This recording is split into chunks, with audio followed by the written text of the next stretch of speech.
और चलिए अब बात करते हैं किडनी चोर अस्पताल की। ये लाइन पढ़ रहे आपको भले ही कुछ अटपटा सा लग रहा होगा, लेकिन जब आप हकीकत जानेंगे तो आप हो सकता है कि आप अपनी जगह से उठ करके खड़े हो जाएं। दरअसल बुलंदशहर की एक महिला ने मेरठ के एक अस्पताल पर किडनी चोरी का आरोप लगाया। रिपोर्ट आपको दिखाते हैं।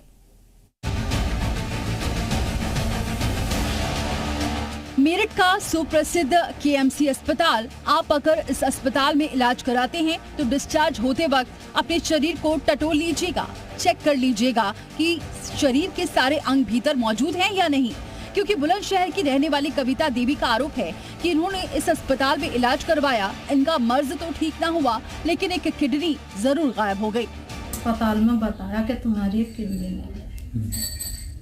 फिर हम डॉक्टर से मिले जाकर, मैं कहा ये तो तुम्हारे अल्ट्रासाउंड करने वाला ऐसा ऐसा कह रहा कि किडनी ना है। फिर उसने मुझे डॉक्टर ने ये कहा ना हैगी, नहीं झूठ बोली। हो सकता है कि आपको कविता की बात सुनकर रन मूवी के एक्टर विजय राज की याद आ गई हो। फिल्मों में आपने ये देखकर तो बहुत ठहाके लगाए होंगे, लेकिन असल जिंदगी में अगर कविता के आरोप सच हैं तो ये बात बहुत गंभीर है। दरअसल बुलंदशहर की रहने वाली कविता का आरोप है कि 2017 में इन्होंने केएमसी अस्पताल में इलाज कराया था। बार बार बुखार आने से कविता परेशान थी। डॉक्टर ने कविता से ऑपरेशन कराने को बोला। 20 मई 2017 को कविता का ऑपरेशन किया गया। 24 मई 2017 को कविता अस्पताल से डिस्चार्ज हुई।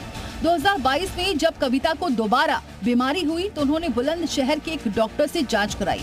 डॉक्टर ने जांच करने के बाद बताया कि आपकी बाईं किडनी गायब है, जिसे ऑपरेशन के जरिए निकाला जा चुका है।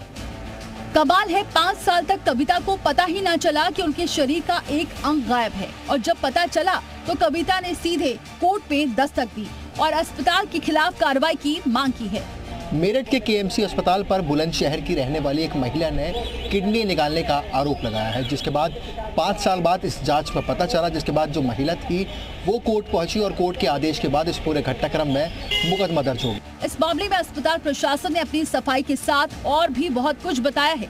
केएमसी अस्पताल के प्रबंधक डॉक्टर सुनील गुप्ता का कहना है कि महिला के पास अस्पताल से डिस्चार्ज होने का कोई कार्ड नहीं है, न ही कोई संबंधित दस्तावेज है।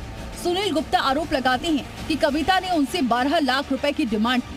अस्पताल की तरफ से डिमांड पूरी नहीं की गई तो फर्जी मुकदमा लिखवाया गया। यानी सुनील गुप्ता इन सारे आरोपों को निराधार बताते हैं। उनका ये पूरा फ्रॉड केस है, ये मनी एक्सटॉर्शन का मामला है, क्योंकि 2017 में मरीज आई थी। हमारे पास कंज्यूमर प्रोटेक्शन एक्ट में 2 साल तक रखने का रिकॉर्ड रखने के लिए हम बाध्य हैं। उसके बाद हम अपने रिकॉर्ड मेडिको लीगल केसेस के केवल रखते हैं। तो हमारे पास इसका कोई रिकॉर्ड नहीं है। ये जो लेके आई थी कागज, उसमें हमारे यहाँ का कोई डिस्चार्ज कार्ड नहीं है, ना ये है कि इसका इलाज क्या हुआ था। ये जरूर है कि फाइल में जो इंडोर फाइल है कि 4 दिन यहाँ एडमिट रही है।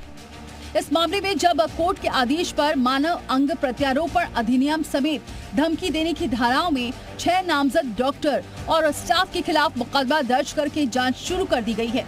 मेरठ के एक हॉस्पिटल के विरुद्ध ये आरोप लगाया है कि वर्ष 2017 में इलाज के दौरान उसकी एक किडनी निकाल ली गई। इस संबंध में जांच की जा रही है, आगे की विधिक कार्रवाई की जाएगी। खैर, केस की जांच जारी है। अब देखना होगा कि ये महिला कोई कविता सुना रही है या सच में कलयुग में भगवान कहे जाने वाले डॉक्टर सफेद कोट पहनकर काले कारनामे कर रहे हैं। मेरठ से पारस गोयल, बुलंदशहर से मोहित गोमत के साथ ब्यूरो रिपोर्ट, जी मीडिया।